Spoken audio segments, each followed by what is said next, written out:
Hey everyone, this is Angela from Bake It With Love, and my husband loves chocolate cake. So this is one of his favorites. You can call it dark chocolate if you want to, but it turns out fabulously extra moist and super tasty. So we start out with 2 cups of cake flour, 2 cups of sugar, 3/4 cup of unsweetened cocoa, then 2 teaspoons baking powder, 1.5 teaspoons of baking soda, and a teaspoon of salt. Then you go ahead and you can whisk these together or use your fork. I'm just trying to break up any clumps that are in there and get these really well combined so that when I add my wet ingredients, my chocolate is dispersed really well through there.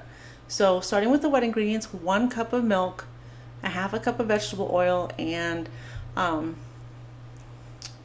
2 eggs and 3 teaspoons of vanilla. But what I was going to say is that I use I like to use, geez, can't talk, melted coconut oil.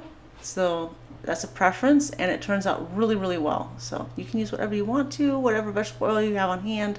But if you have coconut oil in the pantry, give it a try. So mix those wet ingredients in, and then have a cup of boiling water on hand, and do this incrementally, add a little bit at a time and stir it in until you have a nice, smooth, very wet cake batter. Now while you're getting your cake batter together, make sure that you've got your oven preheated to 350 degrees and that you have your cake pans set out if they're not already, greased and everything. I'm going to go ahead and show that in a second. If you don't usually do this, if you're not used to baking cakes, this might be the first time you've ever seen this. And I know it's kind of the old-fashioned way because now they have that release spray for cooking, for baking, that has flour in it, so that's a lot easier to use. But I grew up baking with my grandma, so I'm kind of, I don't know, stuck in like the 50s time warp for some things.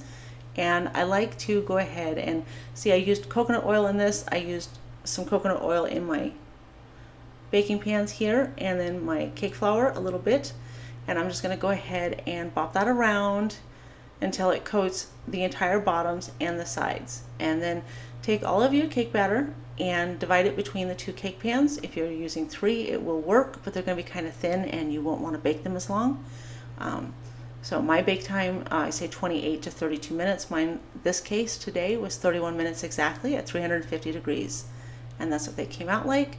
There's that little split in it, but it's all solid. It just kind of looks wet. I don't know why it did that today, but we've had some terrible humidity lately, and I just blame that for everything. There you go. And these are out of the pans and ready to go. So I hope you like the video. You're gonna love this cake recipe. Try it out, all right? If you like the video, be sure and give it a big thumbs up. We appreciate it. Just be sure to subscribe before you leave here.